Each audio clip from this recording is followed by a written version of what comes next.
one of those things where like the potential is infinite when you're in that state. When you have found true balance, you found true peace, everything just it makes sense. There's no need to question what is because you already have all the answers. You already know what to do. Sounds like it's fleeting.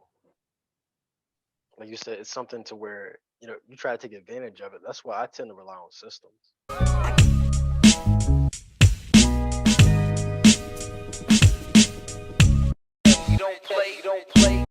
Before we get started on today's episode, I'd like to introduce to you our Black owned Business of the Week, where we showcase quality Black owned businesses for you to support every week. This week's business is Tay's Honey by Monte Taylor. Tay's Honey is a 40 Villages affiliate business that specializes in legally grown CBD infused honey.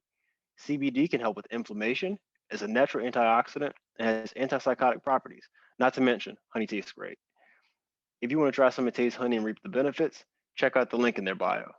Balance isn't attained by wishful thinking, but careful cultivation on a continual basis. A lack of balance is also cited as one of the leading causes of why people aren't where they want to be in life. On this week's episode of the Infusion Breakdown Show, the Breakdown crew sat down among ourselves to discuss whether or not the concept of balance is an illusion. Let's see what we come up with. So the question we have for today is balance and illusion. Comment below. Let us know your opinion. Cool. So background context for this discussion. So this was spurred on. We needed another one to fill the slot, and it's something I kind of had in the back of my mind after our discussion on episode 117, and Des had mentioned about balance and just how we aren't conditioned how to establish balance. And he had said about like me doing it effectively. And I thought about why is that so easy to me to achieve balance? And I started to think like a lot of people, that's a common thing that people struggle to establish, and they cite it as a prerequisite to getting things done. I need balance before I can get this done. And they say that that's why they haven't been able to progress towards whatever goal it is. And honestly, I think that balance is an illusion when looked through it as through the typical lens.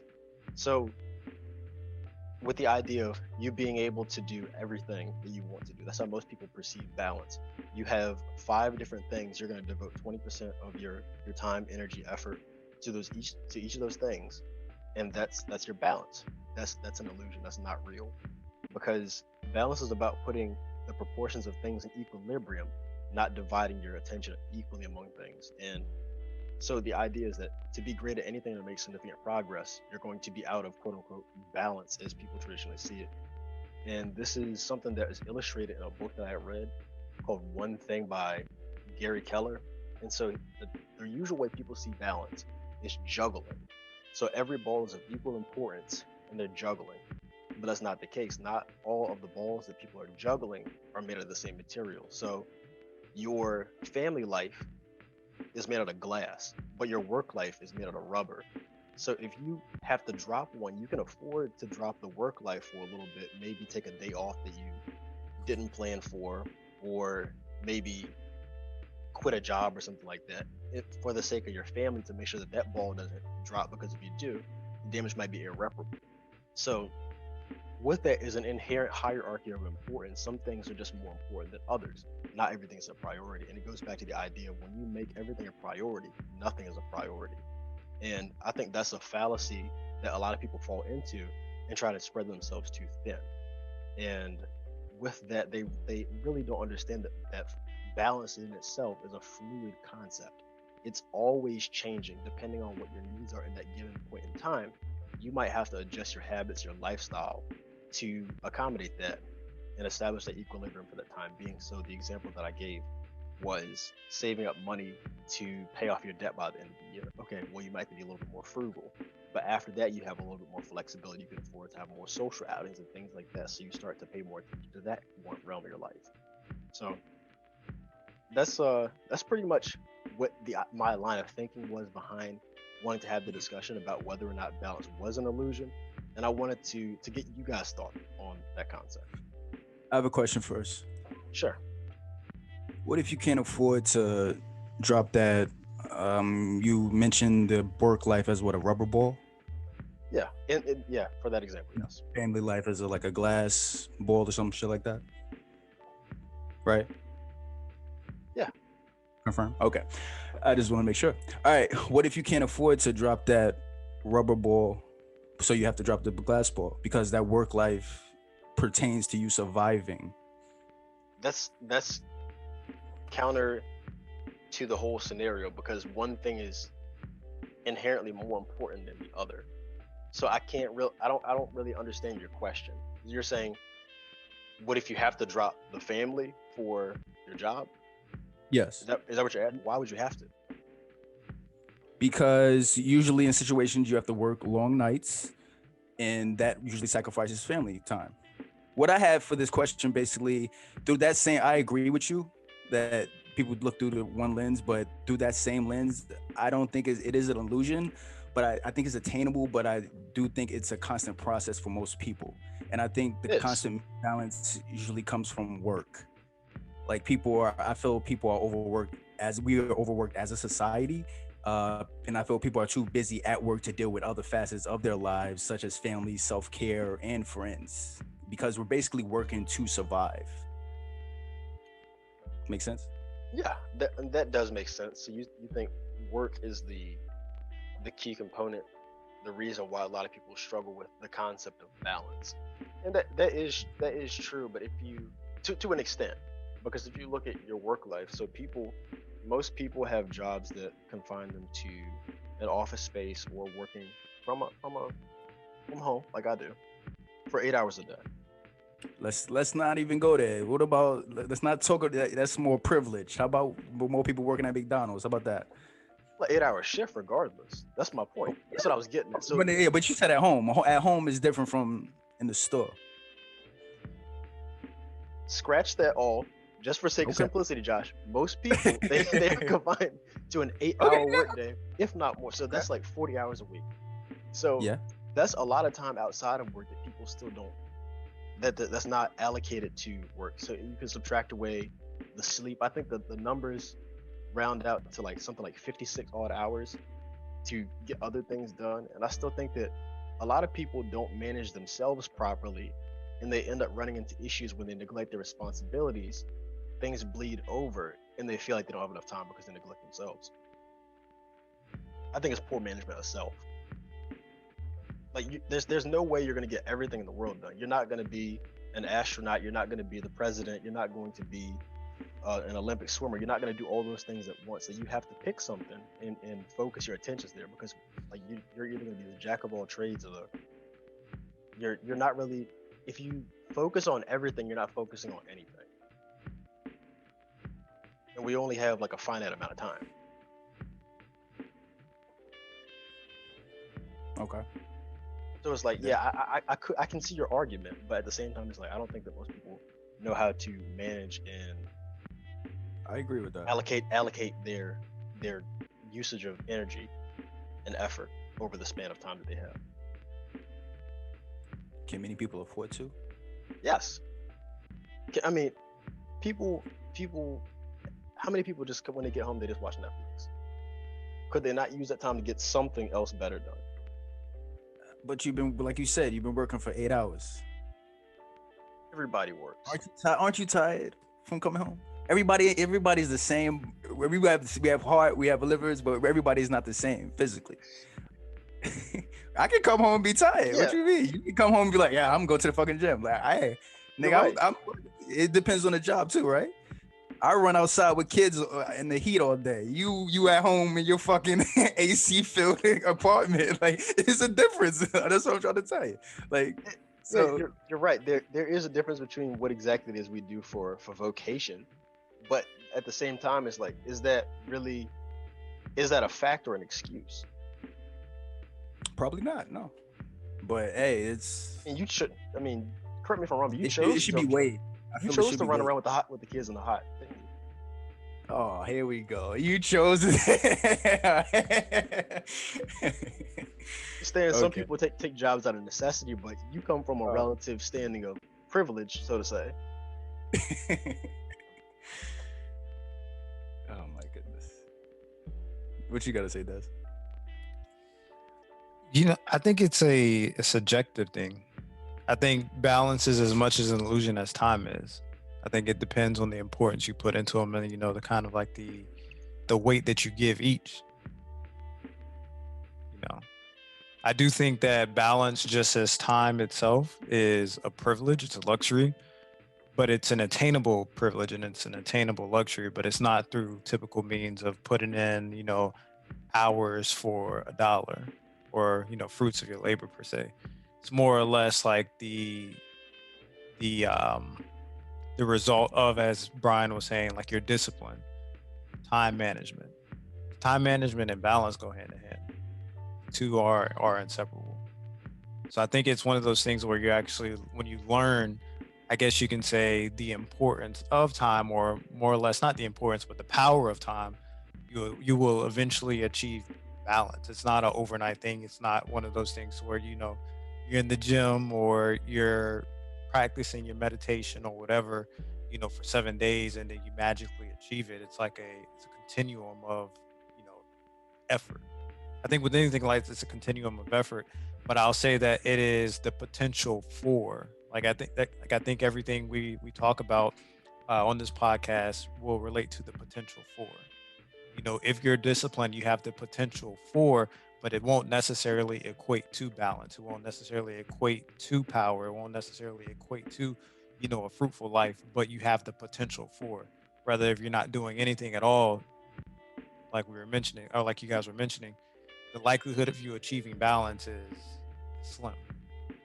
I think like I said, I think it is it is an illusion, but a lot of what we put our faith in and the structures we abide by are, an illusion as well. I think it becomes a lot easier in terms of the management of self with relation to the scarcity of time. Is that when your wants become a must, your priorities fall in place. So there's things that really need to be done. You'll say, okay, I want to do this. I want to be debt free. I want to not be able to have to clock in. I want to be able to travel and do things as I want to. When they become a must, a lot of the things that were filling your time, that were distracting you from that and making it more difficult for you to attain those are things that have to fall by the wayside. It's like when you're in grind mode, you can't get everything done. It's just impossible. Yeah. Did you say you found balance yourself, Bryan? I found out you don't ever find balance. It's a constant. So what I was saying earlier is a fluid concept. It's It's like a something that sense. you achieve it on it's like a line, and it's constantly in flux. So today, my needs, according to my goals, the way I've oriented myself, I might need to allocate my time, my energy, my effort in a certain way.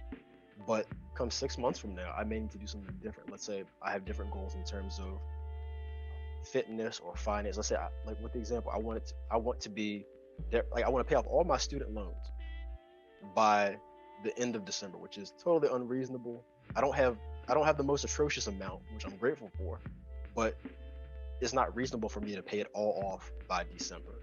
So if I wanted to do that, I would have to adjust the way that I live in accordance with doing that. So what I do from day to day, my balance equilibrium would change. I probably wouldn't be recording with you guys. I'd probably have two more jobs or something else. Like my time, what I did on a day to day basis would change. My balance would be different.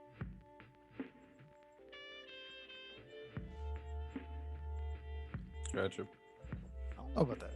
I You feel don't know like about that's that? just a byproduct. Yeah, I feel like that's just a byproduct of goal setting. I think that you do want to achieve balance while you're you know going for your goals, but I don't know if that example necessarily hits the head on the nail. Because for me, I don't think of balance as like a sense of achievement. I feel it like a sense of being.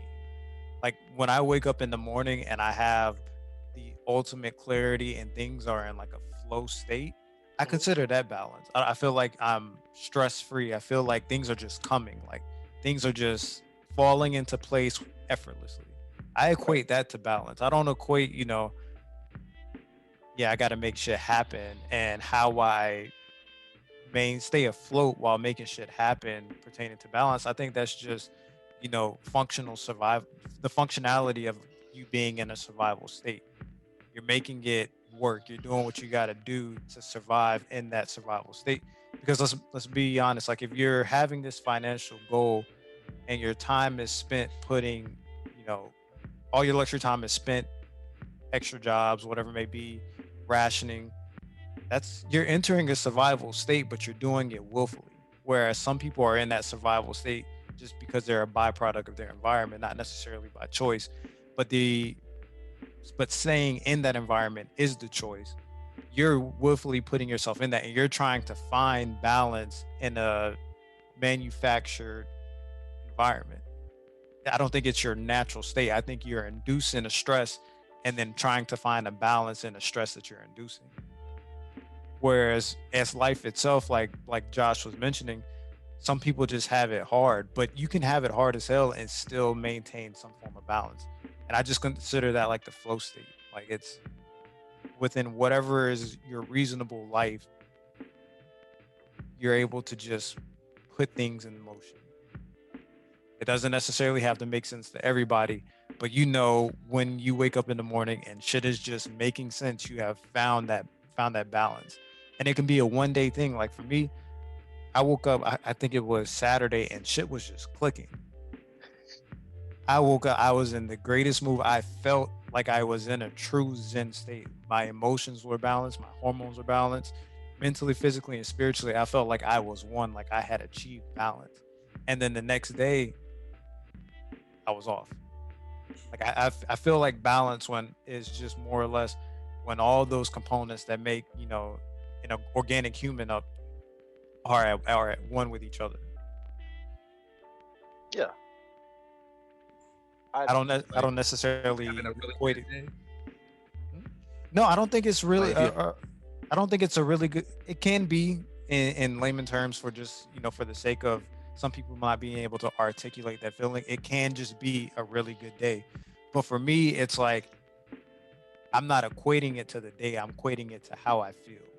Like in that moment, I feel like everything is in alignment and I am one with whatever it is that I'm supposed to be one with. I'm not stressing about anything. You know, trading will come, work will come, friendships will come, relationships will come. It's not a matter of me stressing or me searching or creating an environment or a stress inducing environment. Like it's just there is no worry in the world other than what is right in front of me at that moment. you're content with what is, and Yeah. it's pretty much like the Buddhist teaching of desire is suffering, and so you're not longing to be in a different state. It's you are content with where you're Yes. currently at, even though like you're ironing your clothes for the day.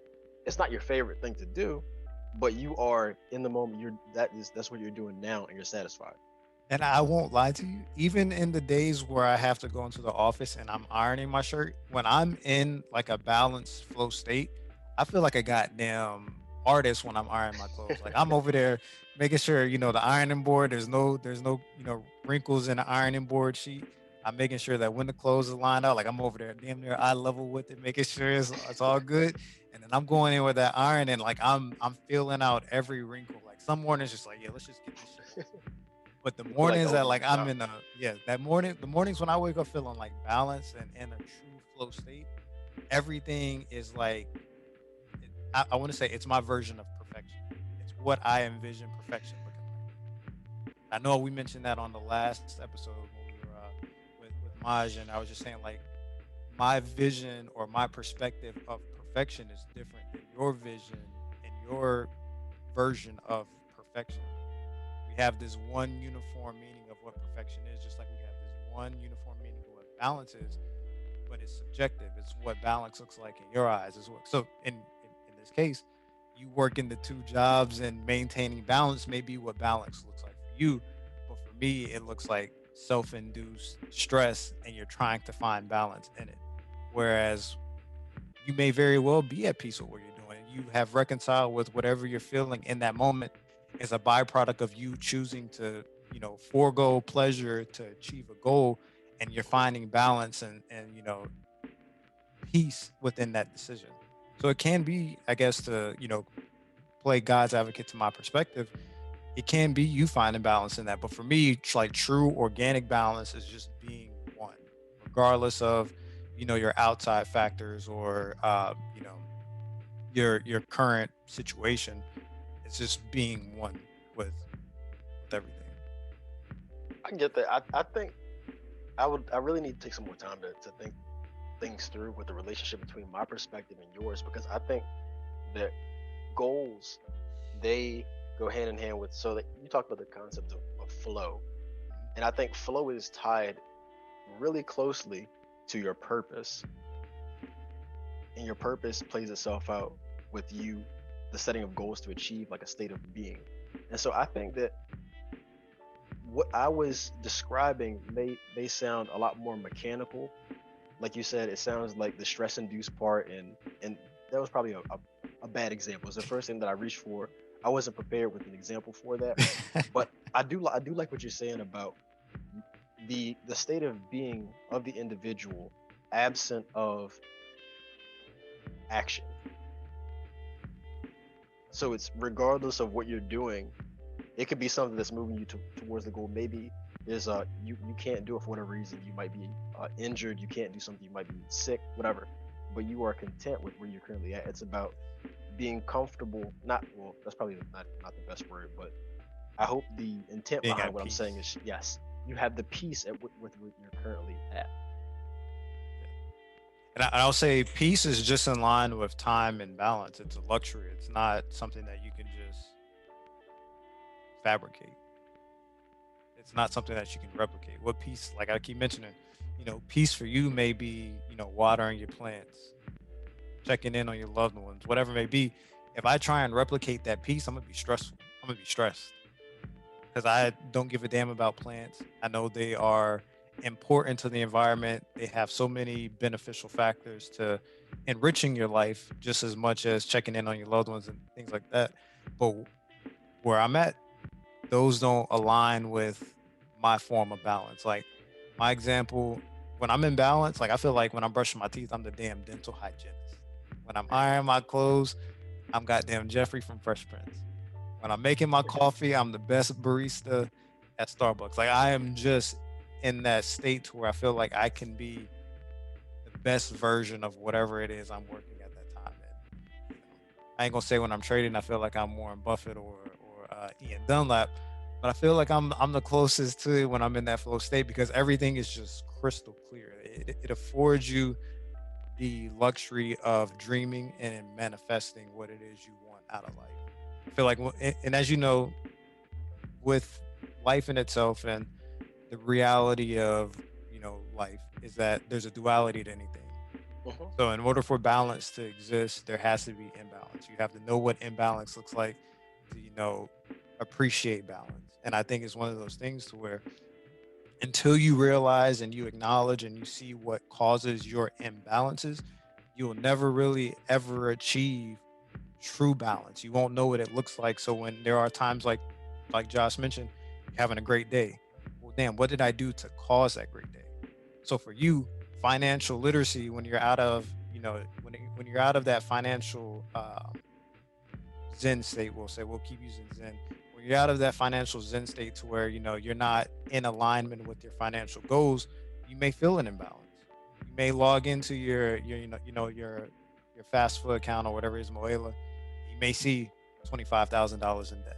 That can create an imbalance for you. And like you said, you working and being in I'm sorry, my son is having the time of his life in the background. You can be in alignment with those goals and just going forward and be okay and be at peace with those decisions. And that can create in turn like your best version, your best perspective of, peace and balance. Question about that. So with that, you spoke. I really am fixated on the concept of flow and what you're saying about like when you're trading, you're Warren Buffett or the closest thing to Warren Buffett, Ian Dunlap, and you're like 9 out of 10 dentists when you're in there, and Yeah. you know recommending Colgate. But with that, so it sounds like you have to be present. There is a degree of absolute presence while you're doing these things. Yes. Now, is that which comes first? Is it the state or the present mindset? It's the state. It's the state because, and reason I'm glad you asked that because as you were asking the question, I was like, "Yep, I'm ready for this." It is definitely one of those things where it's the it's the state first because you do these things every single day. I look at TradingView every single day. I've been limiting the amount of hours I spend per day. I brush my teeth, 2, 3 times a day, every day. I fix, dinner for my son every day. I do all these things every day, and someday it just feels like I'm on autopilot. I don't enjoy it, or it's just one of those things where I'm just going through the motions. But then there's moments where I get in that flow state, and it's just like everything I'm doing, I'm hyper aware of what I'm doing. So when I'm putting my toothpaste on my toothbrush, I'm very aware of the amount that's going on that head on the bristles before I even start brushing my teeth. Whereas some mornings it's like I pop the cap off, one little quick swib, and then I'm going at it, and it is what it is. I'm just going through the motions. And then there's days where I'm looking at trading view and it's like I can't even read when I'm fucking looking at it. Like the market is just not making sense to me, and I have to look at it over and over and over and over again until it makes sense to me. But when I'm in that flow state and when I'm present, when I look at it, I'm like, yep, I can see right there, higher high forming, higher low, we're in an uptrend. Or if I see a lower high and then a lower low, we're in a downtrend. There is no doubting, there is no, misinterpretation of what is right in front of me. There's no room for doubt. There's no room for second guessing because I understand that everything I'm seeing is what it's supposed to be the very first time I'm seeing it. And it goes into everything as far as, when you're cooking, you're realizing the emotion and everything that you're putting into the food to make it the best possible meal. It's not one of those things where you're like, yeah, let me just throw a little bit of lemon pepper seasoning up there and it is what it is. Like, no, it's like you get to a point where you're seasoning, that's the perfect amount right there. Like sometimes you don't even have to measure it. You just know off the feel that it's the perfect amount. When you're brushing your teeth, you know off a feel, like when you run your tongue across your teeth and it's like that, your chip skylark, your shiny teeth and me, man. Like it's just I get excited talking about it because it's one of those things where when I feel it, I take full advantage of it. I try to do 10 times more when I'm in that state than what I would do maybe if I'm just in an idle maintenance state. Because it's one of those things where like the potential is infinite when you're in that state. When you have found true balance, you found true peace, everything just it makes sense. There's no need to question what is because you already have all the answers. You already know what to do. Sounds like it's fleeting. Like you said, it's something to where you try to take advantage of it. That's why I tend to rely on systems. Yeah. Well, trust me, Because I do rely on systems, which is why I mentioned like when you're in maintenance mode, you're just doing things. Like I'm still doing the same thing, but when I hit that flow state, I try and extract more out of it. So to your point, in a sense, it is a bit fleeting, but I realize that when it triggers, that ignition turns, it's like okay, it's time to do more. Instead of doing maybe 3 hours of just you know idly viewing the charts, maybe I'm in 4 hours of intensive back testing. I'm now looking at Ethereum, GBP, JPY, and US 30, or for those that don't know, that's the Dow Jones Index. I'm looking at all of those things because I can see it clear. But when I'm just in maintenance mode, I'm like, okay, I'm only looking at Ethereum today because it's just too much anxiety for me to try and look at three pairs and manage everything at once. Like the have you listened to Trading in the Zone yet? I I know haven't. Ian mentions it. It's one of those things to where like you come to the realization that in life you can either be the boom and bust trader or you can be the continuous, efficient proper risk to reward, proper risk management, proper everything to be the most consistent, profitable trader. Instead of you Hmm. being this big boom and bust trader that you have big wins and big losses, when you get into that flow state, it's just like for me, it's all about like how can I say? It? It's all about capitalizing on maximum efficiency when it's made available.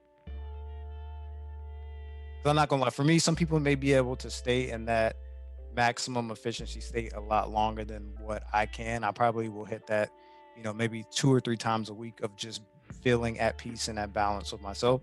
But for me, I also have a son. So it requires from me a lot of my energy and a lot of my attention to be exerted out with there's no give. I'm sorry, there's no take. Like I give a lot of energy because I understand that, as parents, we are responsible for the energy that we put into our kids to get, the best end product. But as we're putting into our kids, there's no immediate return. When I go into the market and I'm giving my best version of myself, my return is immediate as a day trader. I know if you're a red panda, like I know how Bryan is. If you're entering the market, under terms of 5 years, Five then to ten. 5 to 10, you're gonna get that return eventually. But for me, what I what I'm putting into, I'm getting an immediate like form of gratification. Sometimes I take an L, but I there's still gratitude to be had and given even in a loss. And so like just knowing all of these things and not getting too overwhelmed with losses or the anxieties of being a parent, it affords me the privilege of balance, because some young parents are just you redlining. You're at 8,000 RPM going 25 miles an hour. If you just put that Josh, in perspective. Josh, I look like you were about to ask a question. Yeah, I was. I was gonna say though first, I know exactly what you mean as far as that feeling. Today I was actually in that state. Today I woke up later than I wanted to, but I was completely fine when I woke up because I know I got my work done from yesterday. So I was like, I'm on schedule, I'm not late with anything. I'm so good. I went to work feeling well. I even stayed later at work because I was just in such a good mind Yes, state. bro. And even I get that like that when I'm not just editing, because I was like I want to edit even more, but then I would look back at my old stuff like, oh, this nigga's a genius. I'm really that nigga, bro. Like niggas don't understand, yo. And I just be like in that mind state. Yeah, I know exactly what you fucking mean. It's funny. It's funny. I never thought of looking at that as like balance, like true balance. I was just like, I'm having a really good day. That's why I was like, so you just like having a good day. So that's why I said that. And but one thing I wanted to say, when you mentioned like then the next day you're off, like the next day you're like complete off. Why is that? Is it because you get bored with it? You become drained? Because I remember that reminds me of when I read something that says when the person doesn't have any problems, the mind immediately creates problems for them to come up with. So why does that happen? There's a multitude of things. The one that I have been able to pinpoint is that, as you guys know, I do 22-2 fasting. When I'm in a really good mood, I will sometimes break my fast with French toast or like anything that's high sugar or high starch or things that you should not break your fast with.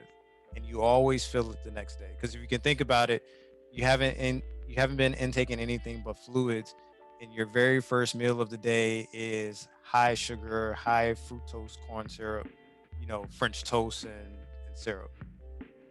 Well, as we know, the very first thing we feel after we eat a very good meal or something that's high in sugar is we feel tired. So if I'm eating this at the end of the day, I'm not even affording myself the possibility of having a great sleep that night. So I do think that sometimes it's my poor decisions towards the end of that day that's not giving me the most optimal um, sleep. And then I also think that it's times where when I have these maximum efficiency days where I feel like I am at balance, that I do overexert and do more than what maybe I should at that moment. And then I'll go to sleep exhausted and I'll wake up exhausted instead of hitting that cap of like, okay, I've got as much done as I should have gotten done today. Let me just sit back and enjoy the rest of the day. Let me sit back and enjoy the rest of the day. Maybe I need to spend time with my son, because a lot of times when I'm in these states, I will have a to do list for the day, and I'll be very intentional. 1 hour of time with Lucas. We'll go to the park. I think one of those things is that if I do not complete my to do list when I am in that state of mind, or if I am not doing things to offset, the workload that I'm taking on when I choose to be in that, or that I choose when I'm in that state of mind, then I think it's a bit of being overwhelmed. You're going to sleep overwhelmed, and then you're waking up exhausted and drained because you're going to sleep overwhelmed instead of going to sleep at peace the same way you woke up. So I think it is one of those things to where I work myself out of balance just as much as I get myself into a balanced state. Gotcha. Because there are times where I feel like I can induce a balanced state. There are times like I've gone weeks of just feeling like I am at peace, and those are the mornings where I get up 6:30, no alarm, go to the gym, have my cups of coffee. Work is great. I'm not complaining about anything. I'm just at peace with everything. And then there's That's where I think it emerges to what Bryan said a little bit when he said about getting stuff done. Like when you have that state, like you're able to get stuff done with ease. Where it seems like, oh, I went to the gym, I played with Lucas, like I did everything, and I'm still chilling. Even though you might overexert, you might do a little bit more. But I feel that kind of goes with what he says. But I understand what you mean. When you guys, especially when Des, you were talking earlier, so this is something that I want to take as a homework assignment for myself, but I do know that a lot of my sense of self is derived from achievement. I know that for a fact. And so when I'm working and making progress, I know that I'm moving forward. I feel great about myself. And for the most part, I'm very on task because of the systems I have in place. And I know that that has a lot to do with just the attainment of balance in itself. And that could either be a help or hindrance. And I have yet to determine that. I thought it was more so of a help, but this is something, like I said, a think piece I'm gonna take away. But I'm curious, Josh, where would you say that you derive your sense of self from? Is it connected to what you achieve? Uh, was my sense of self connected to what I achieve? Um, I think a little bit, yeah. I think a little bit, like I said, when I get stuff done, I'm more in a good mind state when I get stuff done, and I feel like I'm on schedule when I'm not late with anything. Not necessarily like late to work or anything, but late with like putting out a video, late with editing, because usually I have a schedule with everything I do. Well, I used to have a schedule with everything I do. Now I cut it down so I don't feel like overexerted throughout the day. Um, but yeah, when I get stuff done though, I do feel more like myself, and I feel in a way better mind state than when I don't get stuff done or I'm late with something throughout the week that I'm supposed to do, whether it's working out because I have like a schedule to work out during certain days, then have rest days, and then I have like editing. I'm supposed to edit it at certain times, and then watching the movies, like watching movies in time so I can get ready to edit them and then record them and everything like that. So yeah, I would say it's kind of is based off of my achievement. Yeah, my achievements. Yeah. Thank you this much. Des, I think that your sense of self is maybe tied more loosely to achievement. Am I correct in that?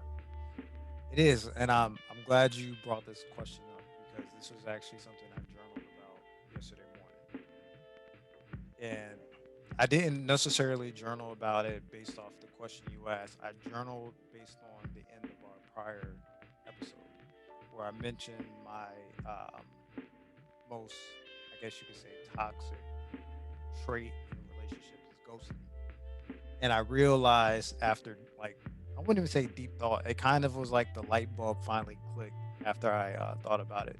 And it's I ghost in a relationship when I feel like that I am not one worthy based on my prior decisions, or two, if I am not doing what I'm supposed to be doing in the present moment. It's never based on what the other person is doing. It's always based on, am I living the most fruitful life possible? Am I doing everything that I sought out to do? And am I achieving based on what I sought out to do? But I guess you could say, to answer your question, I do think it's a lot more loosely, because for me, it's not just based on goals. It's based, and I guess you could say it is goals. I think it's goals not necessarily based on maybe work or financial, but it can be is spiritual goals as well. Like Hmm.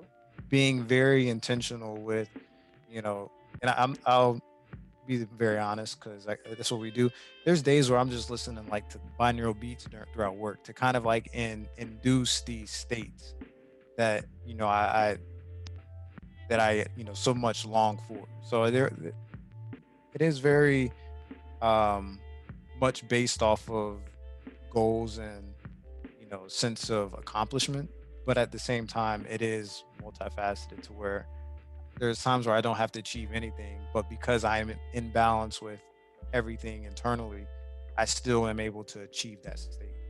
But I'm not gonna lie to you though, as we talk about with my parents, my mom is a captain in the Navy. My dad's an entrepreneur and a retired lieutenant commander. Like they're not small fishes in the pond. They're pretty much, as accomplished as you can as get as black individuals, and of course black individuals in the Navy. So they've done a lot and they accomplished a lot. So there is a bit of the comparison to where like it is. I want to make sure that I'm feeling achieved and accomplished to say that I am doing something, but it's few and far between. I've done a good job at detaching myself from my parents'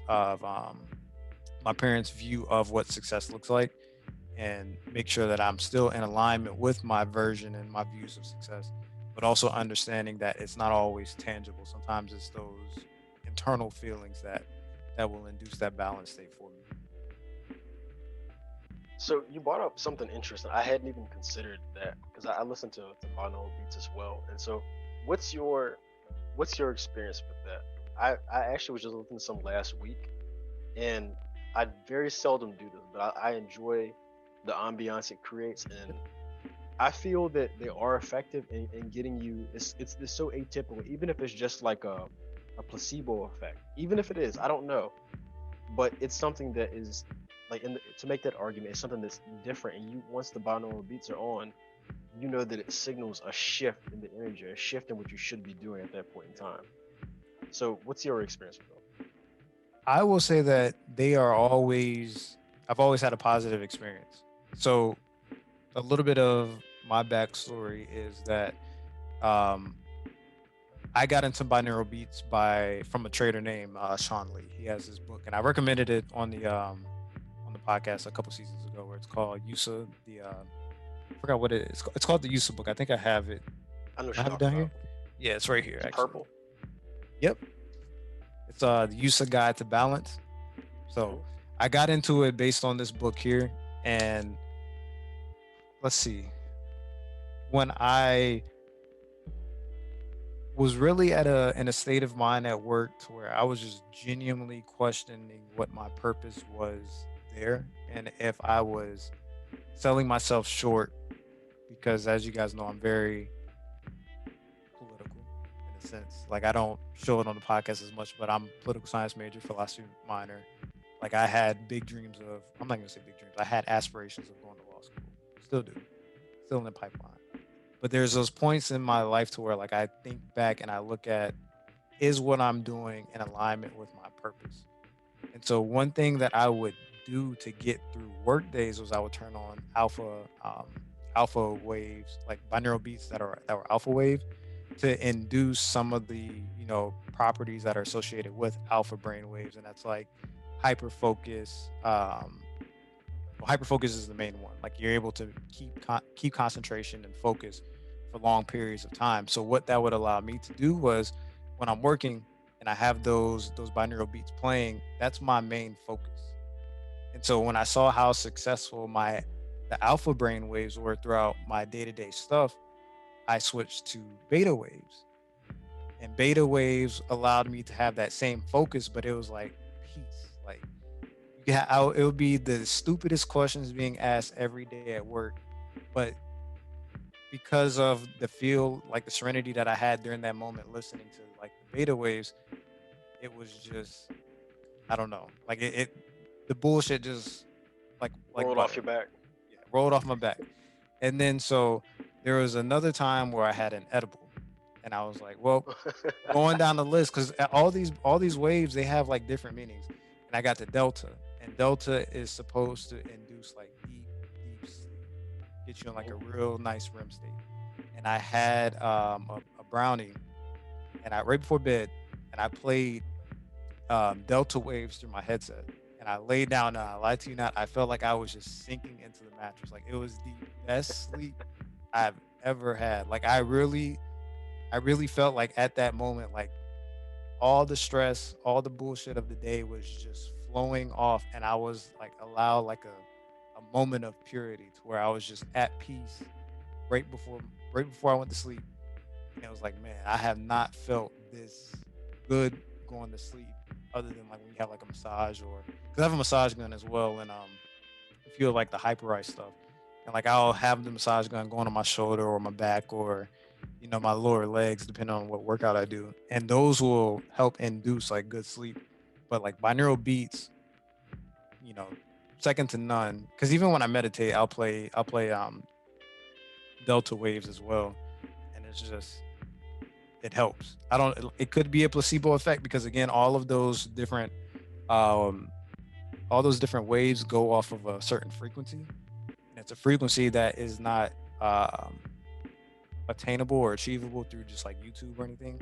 Because YouTube, I think, operates on 444, but some of them operate off of like 432 and all these other frequencies. So it can very well be a placebo thing, but even if it is, it still gives me. It could be an illusion, but it still gives me what I need from it, and I think that's what matters. Yeah, it works for you. And I I've used them, like I said, to similar effect, but I have not delved as deep into the different kinds of binaural beats and the specific effects. So I really want to continue this conversation. We'll probably be in touch later on this week about that. I I, I would definitely recommend them because it's one of those things. So like when you're going through shit, sometimes you just got to find something to believe in. It has to make sense. Don't get me wrong. I don't think you should just believe in anything when you're having your tough times. But sometimes you just have to do your homework. And I don't want to use the term research because research implies a different level of understanding than just doing your homework. Just do your homework on things that successful people have delved into. That doesn't mean go do shrooms, smoke weed, ayahuasca, whatever you want to do. Like, just look at what people have done to get through tough times and understand that, like, they're no different. You Exactly. Put it in the group chat. I'm interested. Put it in the group chat. I'm know? interested. I got Oh, a for couple. sure. I got a couple. There's one that I listen to every day. You say it helps you focus. One of them. Two of them, but the one that I listen to right now, definitely. You've never heard of binaural beats before? No, I don't think so. They sound, it's like the effect, like I said, it creates a certain ambiance when I hear them, and Mm. you can feel it almost immediately. And invest in a good quality pair of headphones when you listen to them, because you want to be immersed in the experience and get the full effect of it. You don't want to be listening to it on some shitty dollar store headphones. That is why I hate that these Bose do not have a great mic because these are noise cancellation and like you hear everything. They have very good bass and treble. Like you can hear bass and treble notes really good in them. So there's times where like the easiest way I can describe what you'll be getting a feel for is like when you go get a massage and you know how like when you go into the back they have like the real relaxing music playing to like induce that state of relaxation. So before they get started you're already you're less tense. Like it's that same thing but it's like different frequencies. They're supposed to be different frequencies to trigger certain responses in your brain. Oh, okay. Interesting. Yeah, I never heard of them. Huh. You have anything else, Brian? Nope. No. Nope. All right. Cool. You have a recommendation of the week, Des? I know it's probably short notice. Nah, I think we'll go ahead and we'll just make the Yusa guide. I think it goes in the Yusa guide to balance. We'll make this recommendation one week again. I know you guys have already had it. I think last week I gave two. So this week we'll just do this. So I'm pretty sure I made Lord Willin the album of the week before. So we'll do back to back. Yeah. Re-recommendations. All right. Perfect. If you guys like the discussion, don't forget to hit the like button. We're going to see you guys next time. Peace. But while you're here, be sure to check out other great content from the Breakdown crew, including previous episodes of the podcast, Joshua versus Movies, Joshua versus Music, and of course, haven't forgotten about my plant lovers, Feel the Love. Just check out this begonia.